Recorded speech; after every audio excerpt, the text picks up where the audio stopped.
your life work.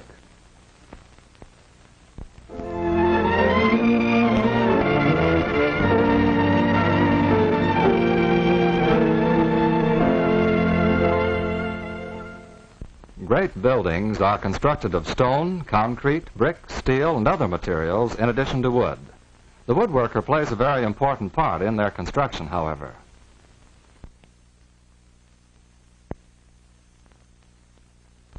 Carpenters erect the scaffolding, which is an example of rough carpentry and does not require a high degree of accuracy or tool skill. Building forms for concrete work is also rough carpentry, for when foundation walls are to be of solid concrete, forms are necessary to provide reasonably smooth surfaces. Today, plywood is used extensively for this purpose because of its flexibility and large, smooth surfaces. The plywood is prepared at the mill by putting together several thin sheets of wood in the dimensions needed. This has limited the carpenter's work in building forms out of lumber, although more work has been created for workers in plywood mills. On many smaller buildings, the forms for concrete pouring are still made from common lumber and provide work of rough nature for the local carpenter. A barn is an example of rough carpentry, as are hog houses and other farm buildings, such as poultry houses, machine sheds, granaries, and corn cribs. Building a house involves a considerable amount of rough carpentry. When the foundation is ready, sills and joists are laid. And where extra strength is needed, diagonal braces, called bridging, are nailed between the joists.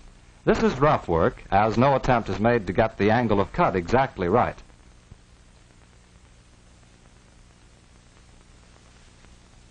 The rough floor is then laid over the joists, forming what is commonly called the platform or deck. Upon this platform are erected the outside walls. As they are framed, openings are provided for doors and windows. The outside is covered with material called sheathing. This may be wood or one of numerous insulating materials, the purpose of which is to keep the house warm in winter and keep the heat out in hot weather. As the outside finish is applied, the door and window frames are set. The inside walls, which form the partitions, are erected. Carpenters on a framing job work as closely as possible to exact dimensions. While studding and joists are sawed to fairly exact dimensions, the variation in length may be as much as 1/4 inch without creating any serious difficulty. When the walls are ready, the roof structure is framed. This consists of rafters and sheathing, and although classified as rough carpentry, it involves careful measuring and cutting to get a reasonably accurate fit. When the roof covering is completed, the inside work may progress regardless of weather.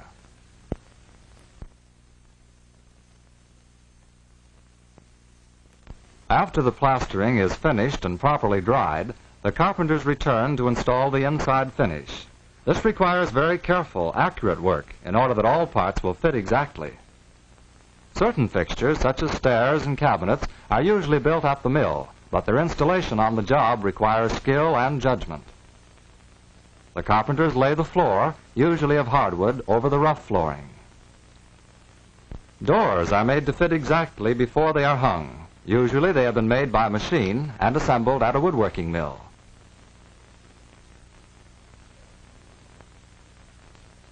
Cabinets of various kinds and sizes which have been assembled in the mill are grouped together in the finished house to form any cupboard arrangement which may be desired. In former days, such cabinets were entirely built by the carpenters on the job. Today, the field of cabinet making has been reduced greatly by the substitution of other materials for wood and the use of specialized machines in woodworking mills.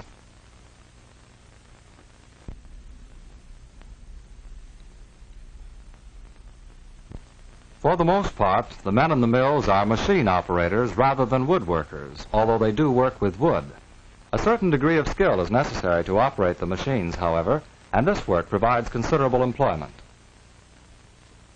In the assembly departments, the workmen put together window sash as well as doors.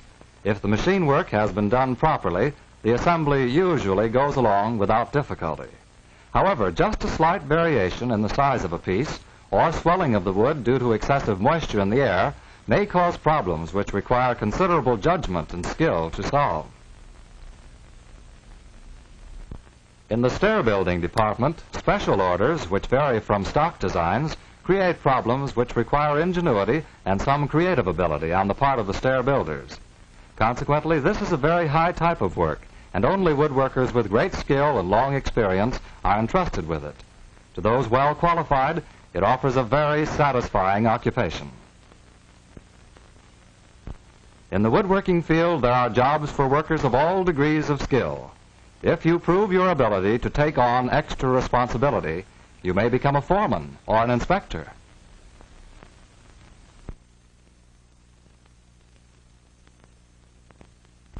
Although most furniture is machine-made in large quantities, there is still some employment for well-trained workers in the building of made-to-order furniture and cabinets.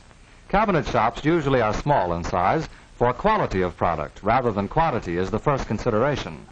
These craftsmen are generally older and highly skilled men who learn their trade through apprenticeship. This is still probably the best way to get started and become successful in this trade. The shop work you take in school will also help. Fine veneers are used in much of the furniture made in these shops. In the mill, the veneer is sliced from logs in thin sheets by great knives and then cut into sections of convenient size. In the furniture shop, the veneer is glued to the groundwork or core of solid wood. The veneer is placed in a press where the glue sets and the layers become fastened solidly together. Effects of great beauty are obtained by using veneers, and this work calls for skill and true artistry in selecting and combining various woods and veneers. Craftsmen such as these are able to perform many different operations in the shops, even to finishing the furniture with stain and varnish. Fine furniture making is a fascinating field, but one which is somewhat limited because the higher cost of skilled handwork reduces the market for such articles.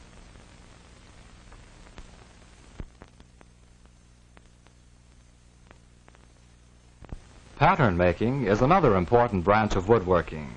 This wooden pattern of a flywheel, for example, is necessary in forming a hollow mold in sand into which molten metal is poured to form this metal casting. Later, the casting is machined and finished ready for use. In the pattern shop, the maker of wooden patterns works from a drawing or blueprint which has been supplied him. He uses various woodworking machines and hand tools. His work must be extremely accurate, and it is complicated by the fact that the pattern usually is made in 2 or more pieces so that it can be removed from the sand molds.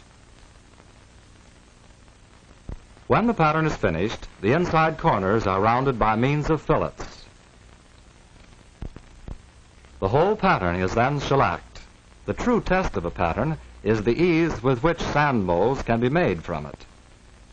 If the wooden pattern is used a great many times, the sand soon destroys the wood. Therefore, when many castings are needed, metal patterns are cast from the original wooden master pattern and are used by the molders. The pattern, in this case made of metal, is placed in a special container known as a flask. Special molding sand is sifted over the pattern and pressed tightly around it. The pattern is carefully removed, and a hollow space, the exact shape of the pattern, is left in the sand. Into this cavity, molten metal is poured, which may be iron, aluminum, brass, or various alloys. The flask is opened after the metal has cooled and hardened. The sand is removed, and the casting has the shape of the original pattern. There are numerous independent job shops which make patterns, in addition to those which are departments of large companies. The independent shops do a much wider variety of work, although they employ the same principles and processes. Because of the great variety of work, they frequently require a higher degree of skill on the part of their workmen.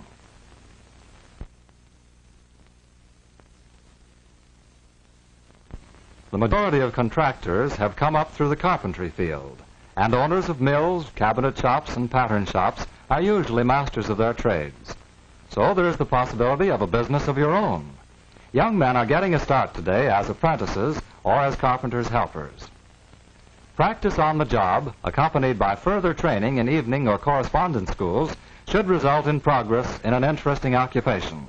But success in this field, as in all others, requires hard work and study.